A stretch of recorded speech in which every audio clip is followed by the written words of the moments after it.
92.7 big FM पर आप सुन रहे हैं प्यार के किस्से यादों का edit box with Nilesh Mishra में, और मैं आपको सुनाने जा रहा हूँ अनु सिंह की लिखी कहानी एक सपना एक हकीकत, बिना किसी एड ब्रेक के। ऑफिस से निकला तो न जाने क्यों जी बहुत घबरा रहा था। कोई उदासी थी जिसको मैं ठीक ठीक समझ नहीं पा रहा था। ये उदासी इतने बड़े शहर में इतने सालों तक रहने के बाद भी इसको अपना घर न बना पाने की हो सकती थी। ये उदासी एक खाली घर में लौटने के ख्याल की हो सकती थी। मेरी इस उदासी का सबब शायद यही रहा होगा। मैं 16 घंटे काम करने से तंग आ चुका था और अब थोड़ी देर रुकना चाहता था।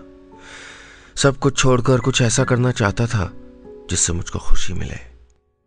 अपना शहर, अपना घर बार छोड़कर किसी बड़े शहर में कभी पढ़ाई कभी नौकरी के लिए आके बस जाना आसान नहीं होता। घर की सरहदों के साथ घर में होने का सुकून, घर के कंफर्ट्स भी छूट जाया करते हैं। घर छोड़ के नए शहर आते ही आपको एक बड़ी जिम्मेदारी लेनी होती है। अपनी जिम्मेदारी, अपने फैसलों की जिम्मेदारी। जो जिम्मेदारी आपसे छूट जाया करती है वो होती है अपने माँ बाप की देखभाल की जिम्मेदारी। लेकिन मुश्किल यह है कि हम किसी हाल में खुश नहीं होते। घर में हों तब भी, घर से दूर हों तब भी। खुशी मिलती कहाँ है हम कभी ठीक ठीक जान नहीं पाते। जब 15 साल का था तो लगता था कि बोर्ड में अच्छे नंबर आ जाएंगे तो दुनिया की सबसे बड़ी खुशी होगी। फिर 17 का हुआ तो लगता था इंजीनियरिंग एंट्रेंस पास कर जाऊंगा तो वो दुनिया की सबसे बड़ी खुशी होगी। फिर सोचा कि कॉलेज की सबसे हसीन लड़की का दिल ले लूं तो वो दुनिया की सबसे बड़ी खुशी होगी। फिर लगा कि कैंपस के थ्रू किसी अच्छी कंपनी में प्लेसमेंट हो जाए तो वो दुनिया की सबसे बड़ी खुशी होगी। मैं खुशकिस्मत था कि ये सारी चीज़ें एक के बाद एक मिलती रहीं, लेकिन फिर भी मैं आज इस वक्त खुश क्यों नहीं था। कॉलेज, पढ़ाई, नौकरी, मेरी मंगेतर रिया, सब मेरे अपने चुने हुए थे, लेकिन फिर भी कुछ था जो मिसिंग था। वक्त की कमी थी शायद, रिया और मेरे बीच भी। रिया और मैं 7 साल से साथ हैं। अपने रिश्ते में हमने चाहे जितने उतार चढ़ाव देखे हों, वो लम्हा मुझको कभी नहीं भूलता जब मैंने रिया को पहली बार देखा था। इंजीनियरिंग कॉलेज में दाखिला लेना था। रैंक ठीक ठाक आई थी। काउंसलिंग वाले दिन मैं कॉलेज एडमिशन ऑफिस के बाहर अपनी बारी का इंतज़ार कर रहा था। मैं तो नर्वस था ही, मेरे साथ खड़े बाकी स्टूडेंट्स भी कम परेशान नहीं थे। कोई बार बार लिस्ट चेक कर रहा था तो कोई अभी से एचओडी का नाम पता करने लगा था तो किसी को रैगिंग का डर सता रहा था। लेकिन एक लड़की थी जो बेंच पर सबसे अलग थलग बैठी हुई कोई किताब पढ़ रही थी। उसके चेहरे पे कहीं कोई चिंता नहीं थी, ऐसे जैसे उसने जाने कितनी ही बार इंजीनियरिंग का एंट्रेंस पास किया हो और काउंसलिंग की औपचारिकता से गुजरी हो। उसका कॉन्फिडेंस देख के मुझको बहुत हैरानी हुई। वो इकलौती लड़की थी जिसके साथ मम्मी या पापा या कोई और अभिभावक नहीं था। रिया सिन्हा। एडमिशन ऑफिस से निकलकर किसी ने नाम पुकारा तो उसने अपना सर उठाया और अपनी किताब और बैग संभालते हुए कुर्सी से उठकर ऑफिस की ओर चली गई। उस लड़की में कुछ तो था कि सब उसकी ओर देख रहे थे। कुछ तो था कि सबके बीच होते हुए भी वो सबसे अलग थी। आप सुन रहे हैं प्यार के किस्से यादों का edit box with Nilesh Mishra में, सिर्फ 92.7 बिग एफएम पर। पहली बार हमारी बातचीत कॉलेज की फ्रेशर्स पार्टी में हुई थी। तुम याद शहर से हो? ये उसका पहला सवाल था। उसके बाद हम कोने में बैठे हुए पूरी फ्रेशर्स पार्टी के दौरान अपने शहर की बातें करते रहे। हर वो कॉमन चीज तलाश ली जिसके दम पे दोस्ती की एक लंबी पारी खेली जा सकती थी। उसको भी एमजी रोड के कोने पे बैठने वाले लक्खू की टिक्कियां पसंद थी, मुझको भी। उसने भी बासु सर के यहाँ फिजिक्स का ट्यूशन लिया था, मैंने भी। हमारे घर जरूर शहर के 2 छोरों पे थे, लेकिन कई कॉमन फैमिली फ्रेंड्स भी निकल आए थे। रिया भी याद शहर से थी, लेकिन कमाल है कि इतने छोटे से शहर की इतनी छोटी सी भीड़ में हम कभी टकराए नहीं थे, कभी मिले नहीं थे। शायद हमारा मिलना ऐसे ही तय था। इंजीनियरिंग कॉलेज के इतने सारे नए पुराने स्टूडेंट्स की भीड़ में, जहां लड़के मक्खियों के झुंड की तरह पाए जाते हैं और लड़कियां बड़ी मुश्किल से बागीचे में खिलने वाले नीले गुलाब की तरह होती हैं। हमारे बैच के 350 लड़कों के बीच कुल 22 लड़कियां थीं। और रिया उनमें सबसे खूबसूरत थी। मैं तो क्या, मेरे साथ साथ 3 दर्जन लड़कों को भी उससे पहली नजर में प्यार हो गया था और 1.5 दर्जन पहले दिन से ही उसके दिल जीतने के प्लान बना रहे थे। इतने भयंकर कंपटीशन में मेरा पत्ता लगे चांस कम था। लेकिन रिया सारी भीड़ छोड़ के मुझसे बात करने आई थी। फ्रेशर्स पार्टी खत्म होने के बाद रिया और मैं बहुत देर तक बैडमिंटन कोर्ट के पास खड़े होके अपने शहर की बातें करते रहे थे। ये और बात है कि रिया के साथ इतनी देर तक बैठने की सजा मुझको पार्टी खत्म होने के बाद रैगिंग के दौरान मिली। लेकिन रिया की खातिर बिना उफ किए, बिना बांग दिए 2 घंटे तक मुर्गा बनना मुझको मंजूर था। फिर कब हम एक दूसरे के साथ ही सारा वक्त गुजारने लगे, कब ऑफिशियली एक कपल हो गए और कब पहले दोस्तों को और फिर घर वालों को भी हमारे गहरे रिश्ते के बारे में मालूम चल गया, हमें ख्याल ही नहीं रहा। हमारे डिपार्टमेंट जरूर अलग अलग थे, लेकिन हमारी मंजिल एक थी। हम दोनों इंजीनियरिंग के बाद अच्छी सी नौकरी करना चाहते थे, फिर अच्छे से शहर में अच्छा सा घर और फिर शादी। मील के पत्थर, माइलस्टोन्स तय थे। रास्ता कौन सा लेना था ये तय था। हमरा किसको बनाना था वो तय था। सब अच्छा था, सुंदर था। खुशी शायद ऐसे ही मन मुताबिक जिए जाने में मिलती होगी। इंजीनियरिंग कॉलेज में एक के बाद एक साल निकलते गए और हम दोनों अपने अपने तरीके से अच्छा करते रहे। मैं कॉलेज की क्रिकेट टीम का कैप्टन बनता, एनुअल फंक्शन में मास्टर ऑफ द सेरेमनी होता और रिया बैच की बेस्ट स्टूडेंट का अवार्ड अपने नाम करती। मैं कॉलेज फेस्ट की ऑर्गेनाइजिंग कमेटी में होता, रिया स्पॉन्सरशिप कमेटी की हेड होती। हमारे आगे पीछे के बैच के लोगों को भी मालूम चल गया था कि कॉलेज से निकलते निकलते हम शादी कर लेंगे। कॉलेज स्वीटहार्ट का लाइफ पार्टनर बन जाना जिंदगी की सबसे बड़ी उपलब्धि होती है। लेकिन जिंदगी में सारी उपलब्धियां किसी एक ही इंसान के नाम हो जाएं, ऐसा नहीं होता। रिया और मेरे प्यार के रास्ते में अभी नए मोड़ आने बाकी थे। आप सुन रहे हैं प्यार के किस्से, यादों का edit box with Nilesh Mishra में, सिर्फ 92.7 बिग एफएम पर। हमारा कैंपस प्लेसमेंट हो चुका था और हम दोनों को 2 अलग अलग शहरों में नौकरी मिली थी।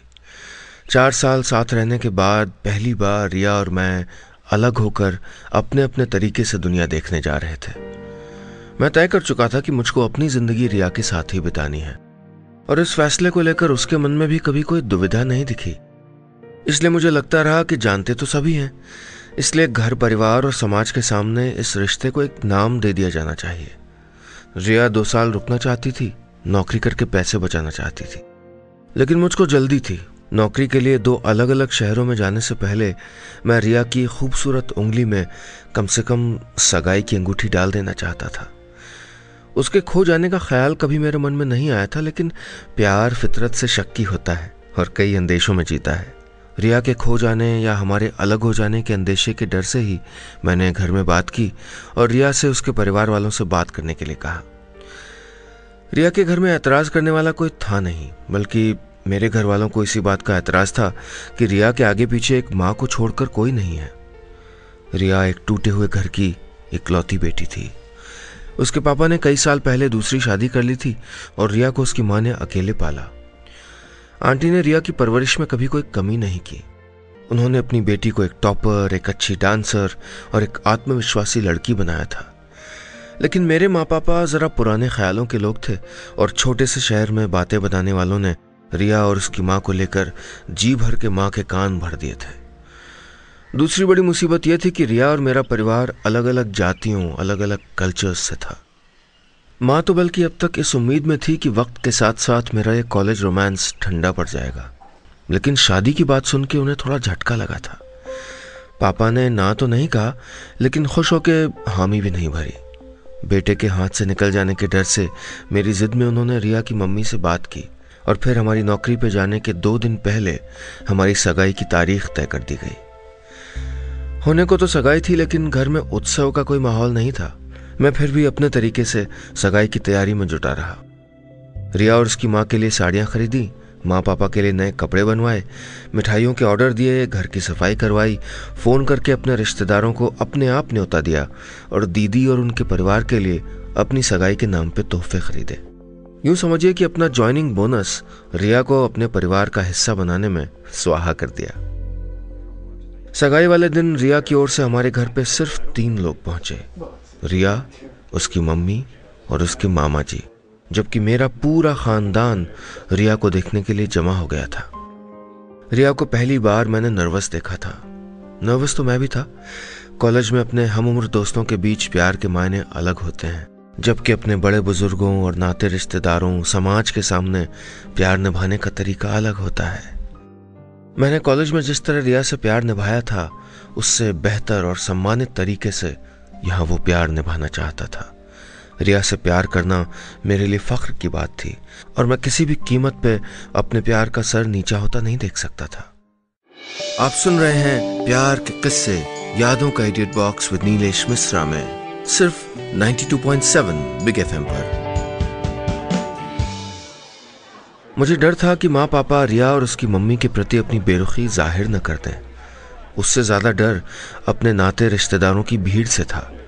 सब रिया और उसकी मम्मी को ऐसे देख रहे थे जैसे वो अजायब घर से निकली रोमन सभ्यता के जमाने की कोई अजूबा हो। तमाम कोशिशों के बावजूद रिया की मम्मी और उसकी मामा जी का डिस्कम्फर्ट मुझको नजर आ रहा था। खैर, सगाई की रस्म शुरू हुई और हमने एक दूसरे की उंगलियों में अंगूठियां डाल दी। माँ ने रिया की कलाइयों में दादी की दी हुई सोने की चूड़ियां डाल दी और कहा, इन चूड़ियों का मान रखना। उस पूरी शाम माँ ने रिया से बस इतनी ही बात की थी। पापा ने भी रिया की मम्मी और उसके मामा जी से खाने के बारे में पूछने के अलावा शायद ही कोई और बात की हो। मेरी जिद जीत गई थी, लेकिन माँ पापा की नाराजगी और बेरुखी उस जिद पे भारी पड़ रही थी।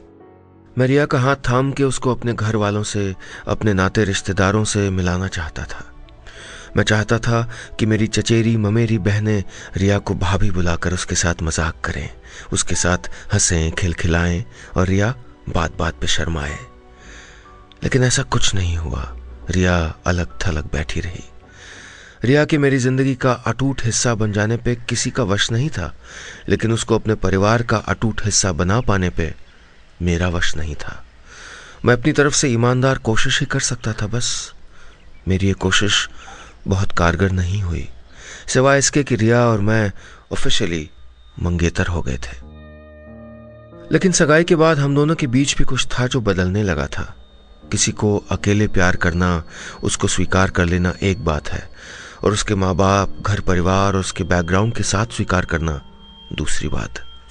रिया अब तक सिर्फ मुझको जानती थी और उसने सगाई से पहले तक मेरी नजरों से ही मेरे घर वालों को देखा था।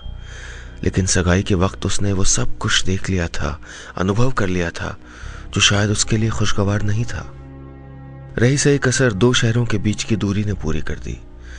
शुरू में तो सब कुछ ठीक चलता रहा। हम 5 दिन काम करते और वीकेंड आते ही एक दूसरे से मिलने चले जाते। मैं मुंबई में था और रिया दिल्ली में। हर शनिवार की सुबह या तो वो प्लेन में होती या मैं। फिर धीरे धीरे ये सिलसिला कम होने लगा। हम पहले हफ्ते में एक बार मिलते थे, फिर 15 दिनों में, और फिर कई बार 3-3 महीने नहीं मिल पाते थे। फोन पे भी हमारे पास एक दूसरे के लिए वक्त कम पड़ने लगा। करियर की शुरुआत में आगे बढ़ने के लिए बहुत सारी मेहनत करनी पड़ती है। मैं और रिया अपने अपने काम में बहुत मेहनत कर रहे थे और बहुत अच्छा कर रहे थे। हालांकि हमारे रिश्ते का क्या हो रहा था इसका ठीक अंदाज हमें भी नहीं था। मैं ना चाहते हुए भी रिया से दूर होता जा रहा था। हमारे बीच की बढ़ती दूरी को पाटने का कोई रास्ता हमारे पास नहीं था और हमारे बीच गलतफहमियां बढ़ती जा रही थी। कभी कभी मुझे लगता था कि रिया जानबूझकर मुझसे बात नहीं करना चाहती थी। हम जब भी बात करते या कई हफ्तों में मिलते तो हमारे बीच प्यार के लम्हे बहुत कम होते। गिले शिकवे और आगे की जिंदगी का डर ज्यादा होता। असल जिंदगी के थपेड़ों के आगे हमारा कॉलेज रोमांस किसी डाली से बिछड़ने को तैयार सूखा पत्ता हो गया था, जो न डाली के साथ होकर रहना चाहता था, न पेड़ से बिछड़ने की हिम्मत थी उसमें। रिया और मैं न अलग हुए थे, न साथ थे ठीक से, लेकिन अब कोई न कोई फैसला तो लेना ही था। आप सुन रहे हैं प्यार के किस्से, यादों का edit box with Nilesh Mishra में, सिर्फ 92.7 बिग एफएम पर। रिया और मुझको बांधने के लिए परिवार भी किसी काम का नहीं था। सगाई होने के बाद भी माँ ने इतने महीनों में एक बार भी अपनी होने वाली बहू से बात नहीं की थी। एक बार रिया की सालगिरह पे मेरे बार बार कहने पे उसको फ़ोन कर दिया था बस। एक ही शहर में रह के रिया की मम्मी और मेरी माँ कभी नहीं मिलते थे।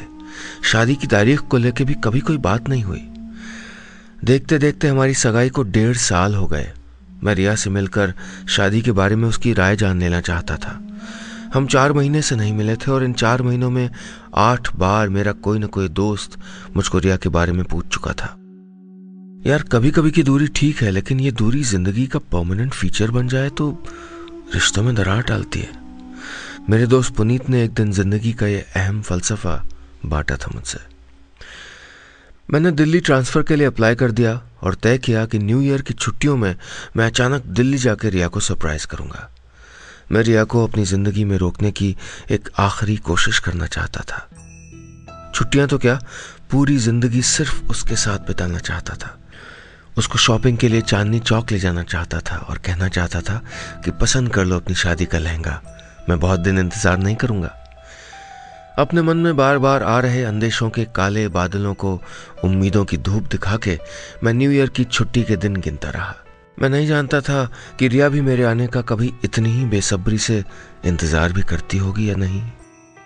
मैं उससे कहना चाहता था कि अभी भी मैं तुमसे उतना ही प्यार करता हूँ। अभी भी याद करता हूँ कि पहली बार तुमको कत्थई सलवार कमीज में देखा था तो सोचा था कि ये रंग तुम पे कितना खिलता है। उससे कहना चाहता था कि भाड़ में गई ये नौकरी और भाड़ में गया किसी बड़े शहर में रहने का सपना। चलो हम और तुम किसी पहाड़ पर चल के चाय की दुकान खोलने के अपने छोटे से सपने को साकार करते हैं। कम से कम साथ तो रह सकेंगे। छुट्टियां शुरू होने से 2 दिन पहले मेरे ट्रांसफ़र के मंजूर होने का ईमेल आ गया।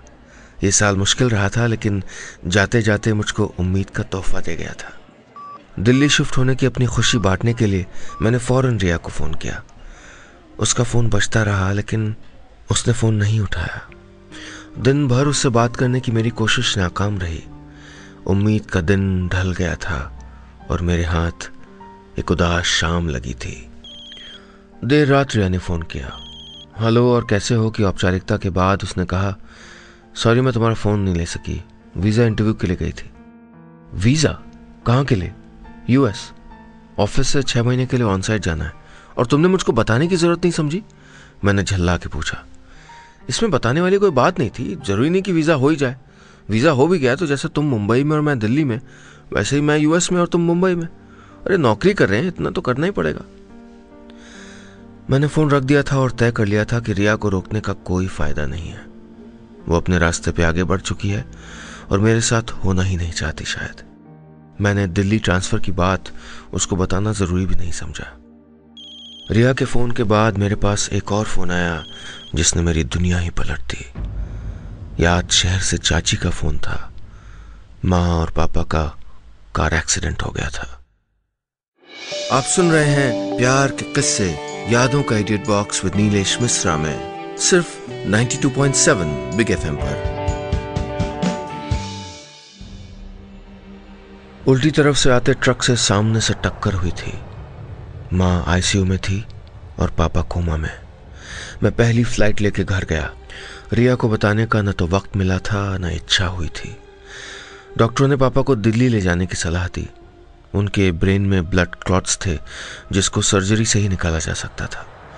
मैं माँ को चाची और बाकी रिश्तेदारों की निगरानी में छोड़ के दिल कड़ा करके एयर एम्बुलेंस से पापा को दिल्ली ले आया। जिंदगी मेरा इससे मुश्किल इम्तिहान नहीं ले सकती थी। पापा जिंदगी और मौत के बीच झूल रहे थे।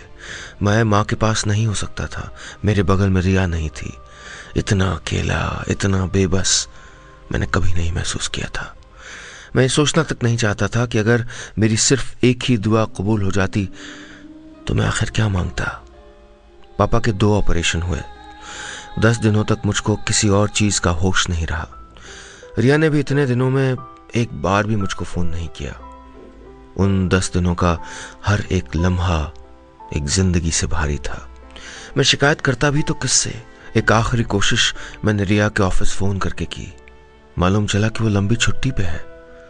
उस पल को लगा कि अब इस रिश्ते से कुछ हासिल नहीं होना था। हम 5 हफ्ते दिल्ली में रहे और पापा की हालत में बहुत सुधार आ गया था। इधर माँ भी घर आ गई थी। कई बार माँ के बारे में सोचता कि उनकी देखभाल कौन करता होगा। फिर लगता कि मैं इतने सारे मोर्चों पे एक साथ नहीं लड़ सकता। चाची मुझको भरोसा दिलाती कि सब ठीक है और कहती कि हम सब तुम्हारे आने का इंतजार कर रहे हैं। आखिर पापा को लेके घर लौटने का वक्त भी आ गया था। एयरपोर्ट से घर जाते हुए हम रिया के घर के सामने से गुजरे। मैं अपनी तकलीफों और शिकायतों का थोड़ा सा हिस्सा वहीं उसी सड़क पर छोड़ आया था। मेरे सामने और बड़ी जिम्मेदारियां थीं। गाड़ी में मैं कई बातें सोचता रहा। हो सकता है रिया को खुद से पूरी तरह जोड़ पाने में मुझसे ही कुछ कमी रह गई हो सकता है इतने सालों का रिश्ता 2 सालों की दूरी बर्दाश्त न कर पाया हो सकता है रिया को मुझसे बेहतर कोई मिल गया हो। घर पहुंच के मैंने पापा को थाम के व्हीलचेयर पे बिठाया और दरवाजे की घंटी बजाई। दरवाजा रिया ने खोला। इससे पहले मैं कुछ सोच या कह पाता, रिया ने बिना मेरी ओर देखे आगे बढ़कर पापा के पैर छुए और मेरे हाथों से व्हीलचेयर का हैंडल ले लिया। रिया और पापा के पीछे पीछे घर में घुसा तो देखा माँ प्लास्टर लगे हाथ लिए सोफे पे बैठी है और रिया की मम्मी उनको संतरे छील छील के खिला रही हैं। चाची माँ के बाल बना रही थीं। सब मेरी ओर देख के मुस्कुराए और मेरे लिए राहत का एक छोटा सा लम्हा कई दिनों के सवालों और शिकायतों से ज्यादा बड़ा था। मैं बेचैन होकर माँ के गले लग गया। इतने दिनों की तकलीफ और इतने दिनों तक अपने सबसे करीबी लोगों को खो देने का डर आंखों के रास्ते निकला था। माँ ने एक हाथ से मेरे आंसू पोंछे और कहा, सौरभ, तूने कभी नहीं बताया कि तू और रिया शादी के बाद याद शहर में चाय की दुकान खोलेंगे। हमने इसीलिए तुम लोगों को इंजीनियरिंग पढ़ने भेजा था। घर हंसी के ठहाकों से भर गया और मैंने रिया को प्यार से देखा और उसके हाथ से चाय की प्याली ले ली। मेरी सवालों से भरी अधूरी जिंदगी अचानक पूरी लगने लगी थी। बस इतनी सी थी कहानी।